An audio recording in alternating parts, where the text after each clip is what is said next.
하나님 말씀 찾아 읽겠습니다. 고린도후서 3장 2절 3절 함께 읽고요. 따라서 하겠습니다. 2절 너희가 우리의 편지라 우리 마음에 썼고 무사람이 알고 읽는 바라. 3절 너희는 우리로 말미암아 나타난 그리스도의 편지니 이는 먹으로 쓴 것이 아니요 오직 살아계신 하나님의 영으로 한 것이며 또 돌비에 쓴 것이 아니요 오직 육의 신비에 한 것이라. 아멘. 서로 다 같이 보죠. 2절 시작. 너희가 우리의 편지라 우리 마음에 썼고 무사람이 알고 읽는 바라. 이렇게 하면 되겠네요. 3절 너희는 우리로 말미암아 나타난 그리스도의 편지니 이는 먹으로 쓴 것이 아니요 오직 살아계신 하나님의 영으로 한 것이며 또 돌비에 쓴 것이 아니요 오직 육의 신비에 한 것이라. 아멘. 여기까지 그럼 인사할까요? 잘 오셨습니다. 반갑습니다. 오랜만입니다. 네, 오늘 말씀의 제목은 그리스도의 편지라는 제목으로 함께 은혜 나눠보고자 합니다. 편지 써봤어요? 마지막 편지 쓴 게 언제인가요? 편지. 카톡을 많이 하죠. 어제도 오늘도 카톡을 보냈을 거예요. 편지를 써본 건 언제인가요? 기억이 가물가물. 언제가 마지막 편지였나요? 미문 편지를 쓴 게 마지막이세요? 군에서? 아들, 조카, 손주한테 편지 보내신 게 마지막이시래요. 근데 다른 분들 편지 쓴 기억이 편지 써봤어요? 언제가 마지막 편지? 언제?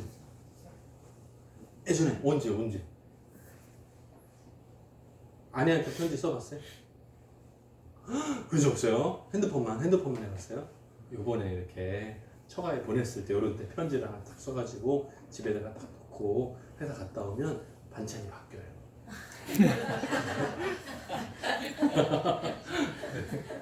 자, 보세요. 추천서라는 것이 있어요. 추천서는 뭐죠? 추천서가 뭐죠? 이 사람 추천합니다. 예를 들면 회사에서 직원을 뽑아요.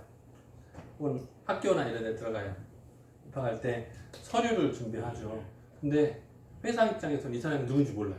처음 보잖아. 그러니까 이 사람의 능력이 충분한지 혹은 과거에 좋은 경력을 가졌는지 잘 모르니까 잘 아는 유명한 사람 혹은 공인된 사람이 있으면 추천서를 받으면 우리가 아는 사람이 추천해 줬으니까 이 사람은 믿을만해. 인정. 서류를 접수받죠. 그래서 보통은 총신대학교 들어갈 때도 담임 목사님의 추천서가 필요합니다. 왜냐하면 합동교단 안에서 목사 안수를 받은 사람이니까 교단을 믿고 서류 관련이 돼 있는 교회에 목사님이 추천합니다. 인정. 그러면 나중에라도 취업하면 찾기가 쉽죠. 그러니까 다 건이 되는 거거든요. 회사에 취업할 때도 추천서, 예전에 다니던 직장 사장님 추천서를 받아오세요. 그러면 퇴직하고 나서 관계가 싸우고 그만뒀는지 시간이 뭔가 기회가 맞아서 그만뒀는지 상황이 따랐는지 구별할 수도 있죠. 연결이 가능하죠. 그래서 추천서를 전에 있던 직장이나 교회나 이런 데서 추천을 받는 것은 굉장히 중요합니다. 그래서 추천서라는 것을 우리 한국에서는 이렇게 중요하게 생각하지 않고 그냥 여러 서류들 중에 하나 끼워 넣는 그 정도로 생각하지만 외국에서는 미국이나 이렇게 선진국에서는 추천서 한 장 가지고 있으면 학교에 합격하기도 해요. 그러니까 추천서가 굉장히 중요한 서류인데 우리는 그냥 좀 형식적인 느낌이 있죠.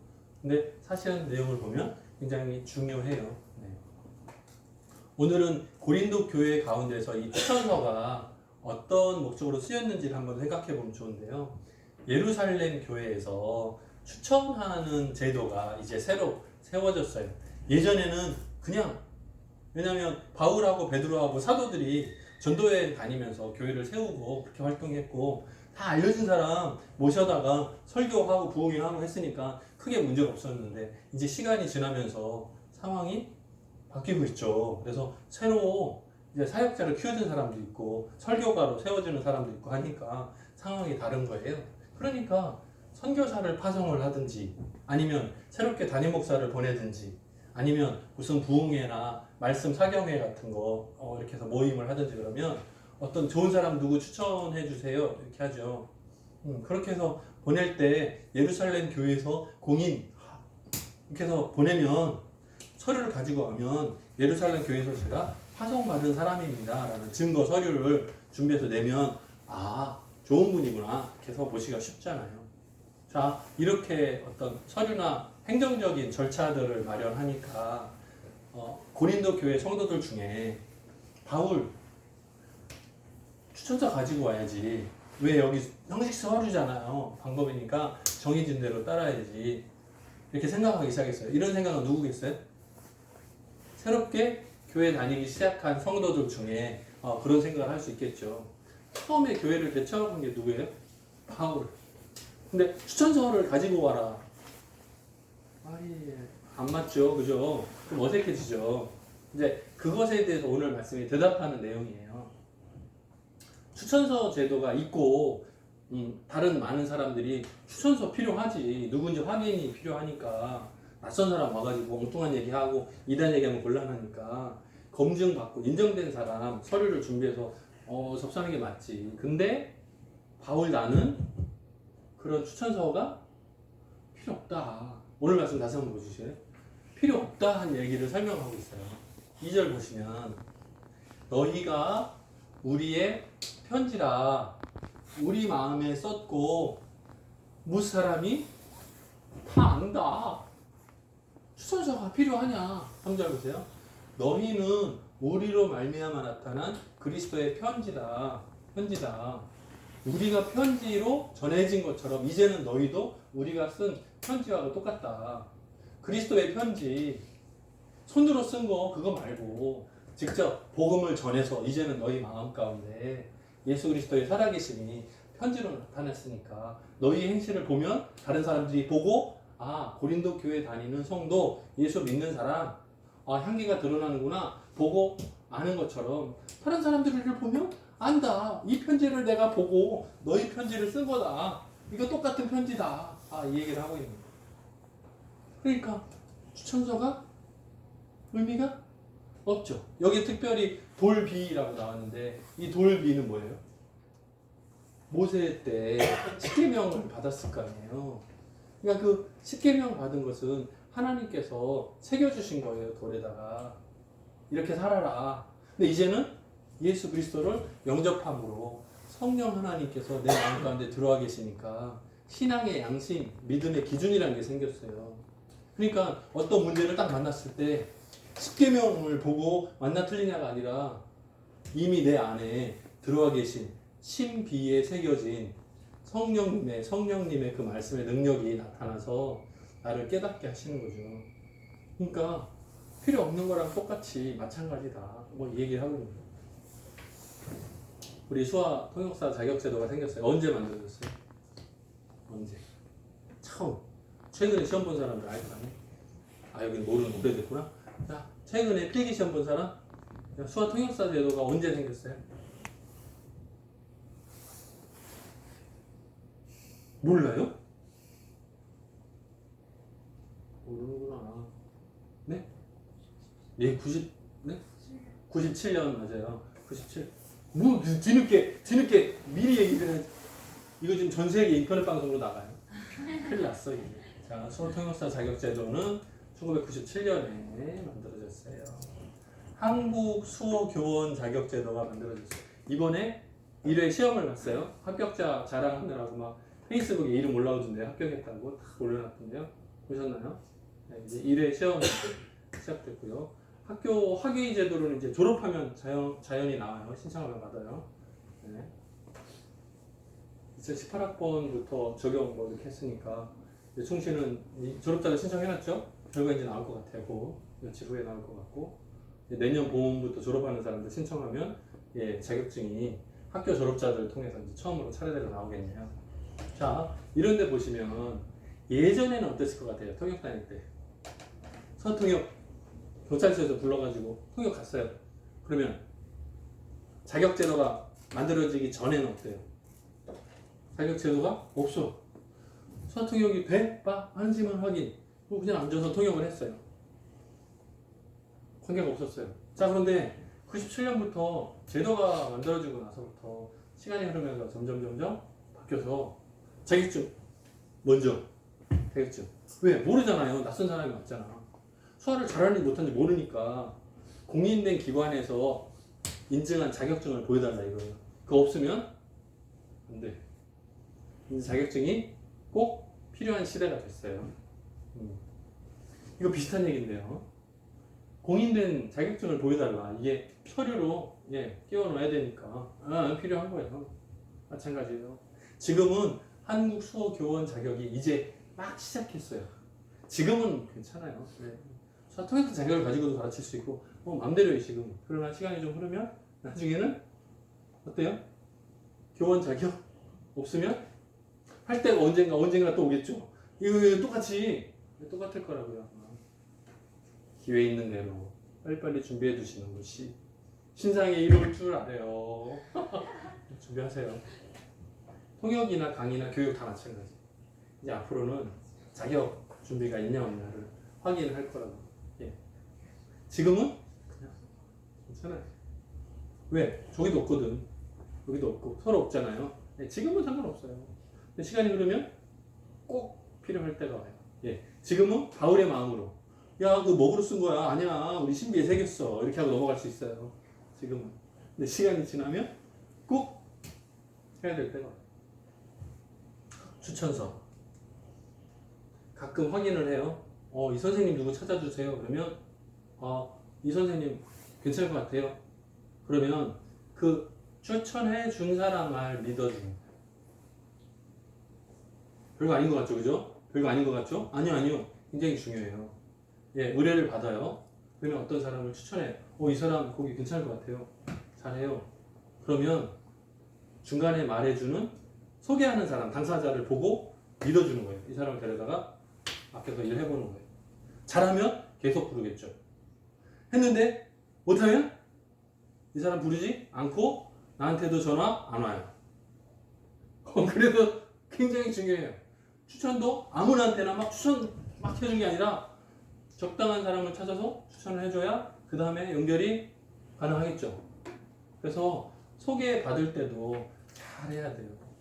서로 누를 끼치지 않도록 조심조심해서 서로 잘해요. 그러면 계속 서로 좋죠. 서로. 저 사람한테 추천받았는데 잘하는 사람에게 좋았어. 또 부탁해보자. 이게 가능하거든요. 이게 선순환이 일어나야 되죠. 자, 고린도 교회 성도들은 바울이 편지다 이렇게 소개하고 있어요.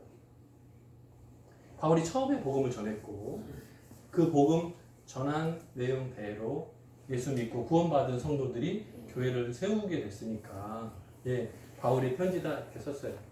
근데 이 얘기가 나중에는 어떻게 되냐면 고린도 교회 성도들은 그리스도의 편지다 이렇게 말이 나와요. 똑같은 얘기거든요. 다르지 않아요. 바울의 마음에 쓰여진 편지 내용이나 고린도 교회 성도들의 편지 내용이나 결국에는 같은 내용이죠. 자, 그런데 보세요. 고린도 교회를 세운 사람이 바울이에요. 물론 뒤에서 하나님께서 하도록 하셨지만 바울이 교회를 세우도록 추진했잖아요. 그죠? 자, 그런데 고린도 교회에서 설교나 어떤 부흥회나 이런 걸 할 때 바울한테 추천서를 보여주세요 할 수 있을까요? 이건 곤란한 얘기잖아요. 그죠? 그걸 이제 반대파에서 형식적인 서류 절차를 꼭 지켜라. 똑같다. 예외가 없다. 이렇게 우기는 내용이겠죠. 그것에 대해서 설명하는 거예요. 오늘 내용은 그겁니다. 그리스도의 편지. 너희는 그리스도의 편지와 똑같다. 역사하는 편지인 거죠. 몸으로, 삶으로 써내려가는 편지인 거죠. 이제 우리들도 마찬가지인데 예수 믿고 구원 받은 우리들이 지난주에 뭐라 그랬어요? 향기. 이거 뭐라 그래요? 편지. 이게 다른 얘기입니까? 아니에요. 결국에는 똑같은 얘기예요. 우리는 그리스도의 향기입니다. 다른 말로 표현하면 그의 삶이, 행동이 그리스도의 편지와 같습니다. 복음을 받아들이고 예수 믿고 구원 얻은 우리들의 삶이 그 자체로 편지와 같습니다. 그 사람의 입을 열어서 말 전하는 내용이나 행함이나 모든 것이 모범적으로 드러날 때 하나님의 영광 올려지는 거니까 똑같은 얘기죠. 그래서 아까도 얘기했지만 돌 위에 적어 내려간 모세의 십계명이나 신비에 쓴 것이나 내용은 같을 거예요. 근데 지금 우리가 돌멩이를 들고 다니면서 저 구원 받았습니까? 이거 돌 이거 아니잖아요. 네, 각자의 마음 가운데 살아 역사하시는 성령 하나님이 계시니까 그 사람의 삶이 행동이 자연스럽게 드러나는 거죠. 네. 여러분 두통약 이걸 뭐라고 해요? 수화로 뭐라고 표현해요? 교인스타인 수화로 뭐라고 해요? 머리 아픈 두통약. 참 뭐 물어보면 그렇게 대답을 하네. 두통약 머리 아플 때 먹는 약. 긴 설명이 필요하네요. 두통약 그러면 딱 첫 번째 생각나는 약 이름. 머리 아플 때 약 뭐 먹어요? 몰라요? 그냥 모양 약 무슨 약 이름 뭐 먹어요? 조그만 거. 그렇죠. 알약 먹죠. 근데 조그만 거 그 회사 그 이름 약 이름이 있어요. 각각 이름 보지 않고 그냥 유한양행 유한양 근데 그 약 이름 있어요. 회사 이름 말고 약 이름이 있어요. 약 이름 기억 안 나요? 여기 이제 건청이들은 개보린을 드시는 분이 있어요. 이게 세대 차이가 난다더라고요. 약 이름 이렇게 딱 있는데 타이레놀 또요? 펜잘 지금 벌써 세 가지가 나오는데요. 개보린, 타이레놀, 펜잘 이렇게 나오네요. 여기 또 있어요. EGN6라고 요즘에 나오는 거. 네, 파란게 초록인지 뭐 있어요. 네. 근데 이보다 옛날로 가면 뭐가 있죠? 옛날에는 뭐 드셨어요? 또 여기서 세대 차이 나게 종군당 띵 하는 거 기억나세요? 예전에는 사리돈이라고 있었어요. 네, 요즘에는 몰라요. 약국이 있어요? 지금도 팔아요? 네? 지금 안 나와. 지금 없어요? 확실히 없어진 거 맞아요? 네. 종군당 대표 입장에서 말씀하시는 건가요? 진짜로 없는 거예요? 저 시골에 가면 있는 거 아니에요? 왜냐하면 연세 있는 분들은 또 시골에서는 드실 수도 있으니까. 없어요? 확실히 없어요? 약국에 한번 물어봐야 되겠네. 제가 갑자기 이 얘기를 왜 하냐면 예전에는 머리 아플 때 먹는 약 하나 사리돈이었어요. 지금은 종류가 늘어났어요. 각자 체질에 따라서 선택. 이거 먹어보고 제일 잘 효과 빠른 걸로 내가 먹는 거거든요. 이게 바뀌는 거예요. 그래서 각자 개인별로 그러면 딱 제일 먼저 딱 그거 나는 게 있거든요. 이게 약만 그런 게 아니고 다른 것도 다 마찬가지예요. 밥 먹을 때도 마찬가지예요. 오늘 점심 뭐 먹을까? 그러면 딱 생각나는 게 다 다르거든요. 예. 근데 이거를 대표가 합을 만드는 게 굉장히 중요해요. 그 힘이 뭐죠? 광고예요. 광고. TV에서 광고 하잖아요. CF라고 그러죠.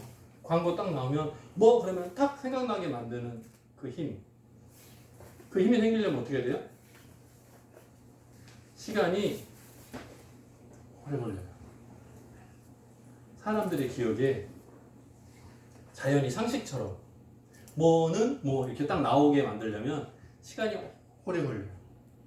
그런데 그 투자 비용 대비 그것이 확실히 딱 되기만 하면 약이 효과가 있고 그 물건이 이거 좋아 라고 이렇게 선택하는 것에 첫 번째만 딱 나오기만 하면 우리 요즘 말하면 그 인터넷 검색 순위 1위인 거죠. 그러면 탁 떠오르는 그 순위만 딱 되면 그 다음부터는 팔기만 하면 돼요. 자동이. 광고가 필요 없어요. 나중에는. 시간 흐르면 광고가 필요 없어요. 우리 보통 스낵이라 그러죠. 스낵은 회 하면 뭐가 들어가요? 모르시는군요. 저희 또 옛날 사람들이라 스낵은 땡땡 이렇게 딱 스낵은 응심 이렇게 있어요. 아, 응심 이런 게 있어요.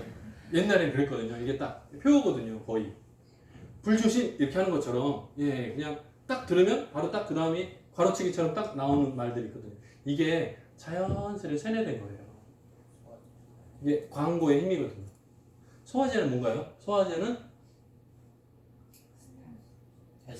헤스탈, 소화제는 배아제, 뭐 이렇게 정해진 게 있어요. 이렇게 들으면 딱 나와요, 자연스럽게.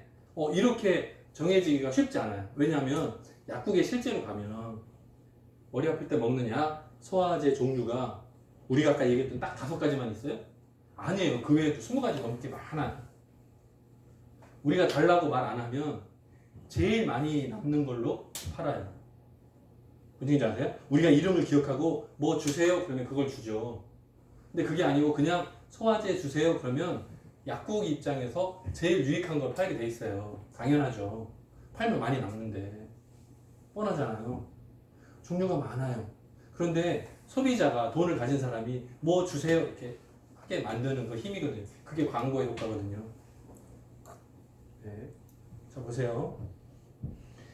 여기 써놨구나. 광고, 반복, 결국에는 사게 되는 거예요. 아, 근데 비슷한 것 같은데 좀 달라요. 뭐? 보세요. 새롭게 태어나 내가 예수 그리스도를 영접하고 구원을 받았습니다. 여기까지 가는 시간이 무지 오래 걸려요. 물론 어떤 사람은 금방 돼. 5분 만에 금방 되는 사람도 있어요. 근데 이것이 내 몸에 체득되기까지는 시간이 오래 걸려요.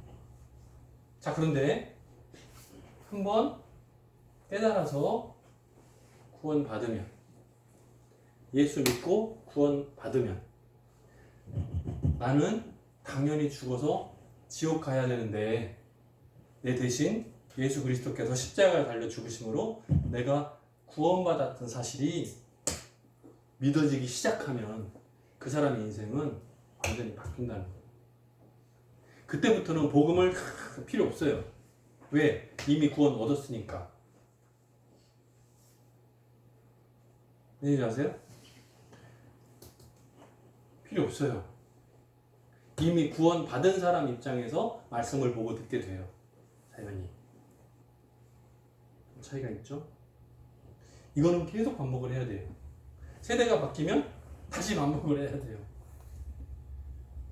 예수 믿는 것은 한번 확실하게 믿어지면 그 다음부터는 자동이에요. 그러면 다른 말씀을 받아먹기가 쉬워져요. 길이 열려요. 이게 그리스도의 편지예요. 우리들의 마음밭에 씨를 뿌리는 것 같고요. 마음의 신비에 새기는 것 같아요. 바울은 지금 고린도 교회 성도들에게 너희는 그리스도의 편지다. 내 편지랑 똑같다. 이 얘기를 하고 있어요.